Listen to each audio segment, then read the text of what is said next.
Баршаңызға сәлем.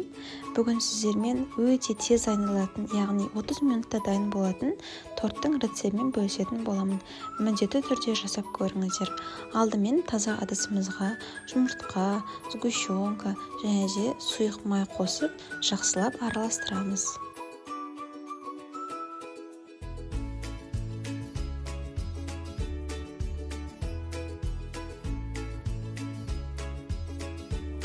Үстінен какао, ұн және де разрыхлитель қосып, біркелкі масса болғанға дейін араластырамыз.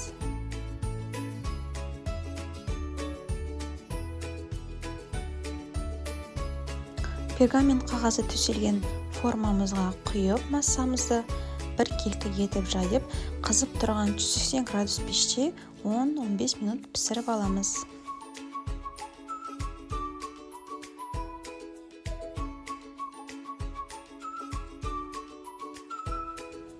Енді кремін дайындаймыз. Ол үшін қаймақ, варенканы жақсылап араластырып, тоңазытқышқа салып қоямыз.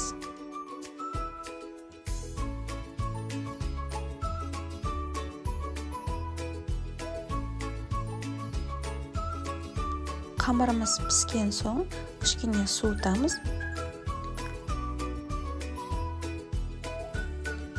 Суығаннан кейін пергамент қағазын алып, шеттерін түзулеп кесеміз. Бұны тастамаймыз. Қазір торттың шетіне пайдаланамыз.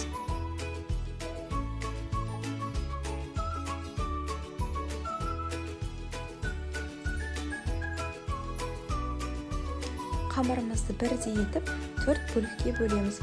Және де тоңазытқыштан кремімізді шығарып, арасынан жағып, шетін әсемдеп, бетін әсемдеп, тоңазытқышқа салып қоямыз.